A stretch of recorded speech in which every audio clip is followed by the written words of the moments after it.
to do their job a little better, give us an opportunity to do our job a little better. Like, let's just take this time for everybody to improve, get a chance to take a look at what we were doing. Maybe that wasn't the best way to do it, and weed out. Why would you be so fucking shook?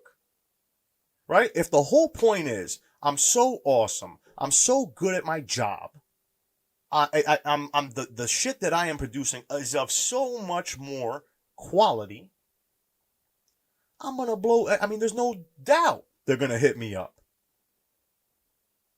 No doubt about it. Why the fuck would you be so shook?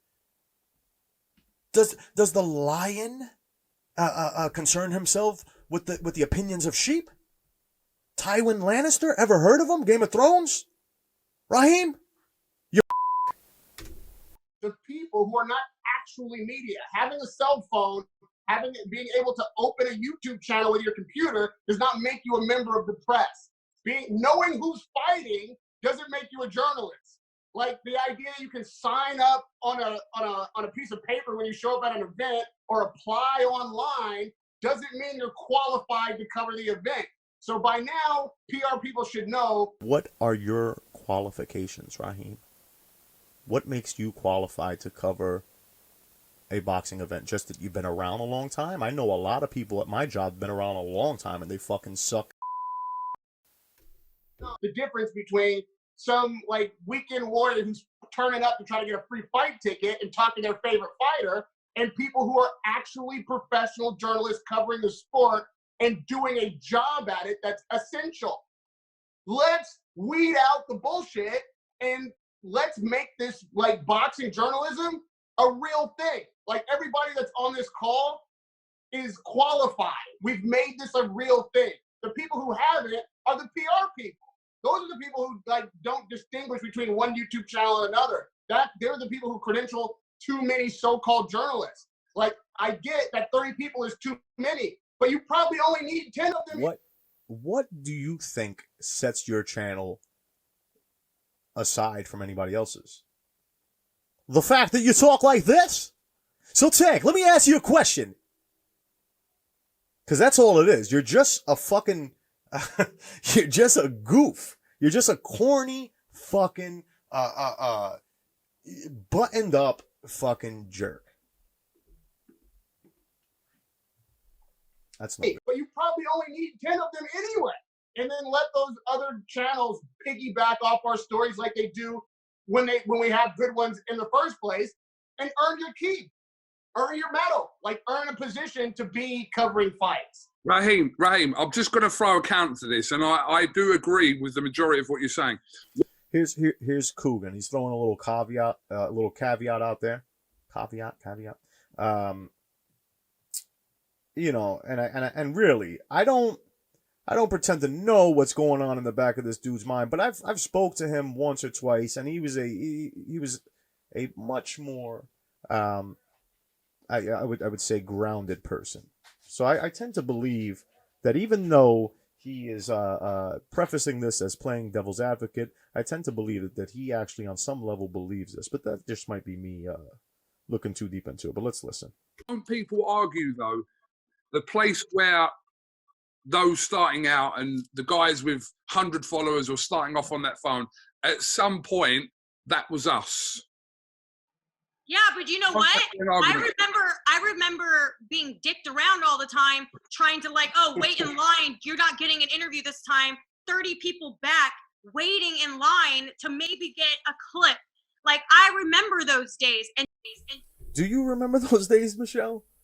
So because if they were keeping you in line 30 rows back just to get a clip and treating you like shit, and you are a seasoned professional veteran, why? And I'm not saying this was you. I'm just saying, why would a reporter in the middle of Midtown Manhattan cry like a baby and throw a tantrum because Anthony Joshua denied them a one-on-one? I mean, I don't know. I don't pretend to know everything about journalism. I'm a fucking stupid guy. I'm a construction worker. Just Google my name. My name is Gerardo Arencibia Jr. I'm from Newark, New Jersey. It'll pop up. It'll tell you who the fuck I am. right? So I don't know much. But last I checked, Walter Cronkite was not running around bawling like a little fucking baby. You a real journalist? Be fair, I respect. You a journalist Be fair, much? I respect, because look at, we all did start there at some point, right? But there was a time, and I'm not going to list a name, but there was a top tier fighter who was doing an interview. The publicist, Lucas Matisse? stop it. It went 10 minutes. We were very limited on time to begin with. It went 10 minutes. And the guy has less than 100 subscribers. And out of curiosity, and I didn't get an interview at all, mind you, because I was 2 people behind that person, behind the next person up. So long story short, just out of curiosity, I'm like, okay, he spent 10 minutes with this guy.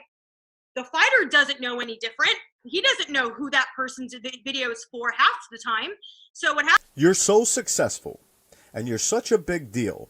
The fighter doesn't know the difference between Walmart and the bodega down the fucking street?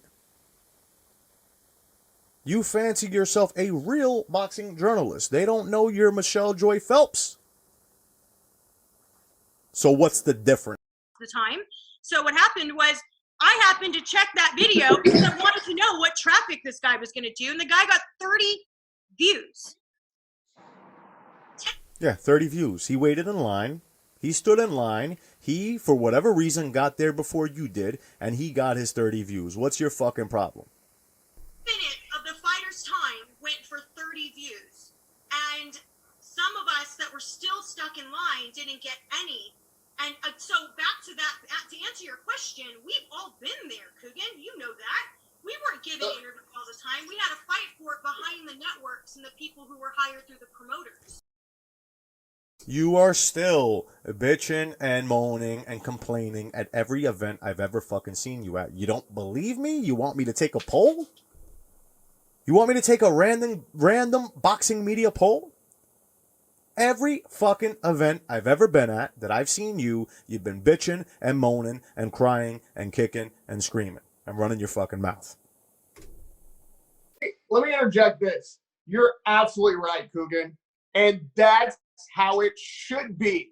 What job, what profession, at what top tier of any industry does the guy in the mailroom have the same office as the guy is the CEO or the vice president? You have to work your way up. You know the difference? And by the way, Rahim, when he's giving you this analogy, he envisions himself as the CEO, the vice president of boxing journalism, and you with your 100 subscribers, with your lowly 100 subscribers. And what they're gonna say if anybody ever brings this video to them is, why would I waste my time? Why would I waste my time with a crumb like him? They're not gonna argue it. They're not going to have any kind of like counter argument. They're not going to say shit because they're fucking pussies. And they really can't stand behind what it is that they're saying, because essentially they are trying to petition people in an industry that they've spent more time in, that they've gotten more experience in, right? Collectively, what are we talking? 40, 50 fucking years? They're petitioning promoters to give them preference over other media outlets that they don't have such a strong, that they don't have such strong ties with. Rahim's going to be on the zone, no matter what. You know, Coogan, like, if they're allowing media in there on any level, Rahim, Michelle, and Coogan will be at the zone events. Right? So they're petitioning PBC and Top Rank. Why in the fuck do they have to petition them if you're such hot shit? They should be calling you. You know the difference between us and everybody else who started with... You want to tell PR guys how to do their fucking job? Is that also your field of expertise, Rahim? 100 followers or 100 views. We did something to distinguish ourselves. We either started creating quality content when we were originally creating shit, or you got yelled at by Deontay Wilder and made to look like a fool. Created a style that was needed or appreciated, and we started to leave the herd. I'm not saying don't give other people opportunities, but your opportunities come when opportunities present themselves. I'm not saying don't give other people opportunities. I'm just saying take away the opportunities they presently have until fucking there's more, and then I'll give it back to them. But for now, I'm just going to take what's left. Right now, it's slim pickings. There's not enough meat to go around. We're not enough meat to go around. That's the crux of it. Rahim sees himself as the alpha male. He's saying, wait a minute, hold on. There's not this carcass is usually a little bit more filled up. Scram, kid, you bore me. And then Michelle comes over and fucking, you know what I mean? This guy thinks that he is the Lion King, and he's a jerk. Feeding everybody who just has a watering mouth. We've earned a place at the table. Give me my plate. I'm sorry to these people outside. Like when you're at a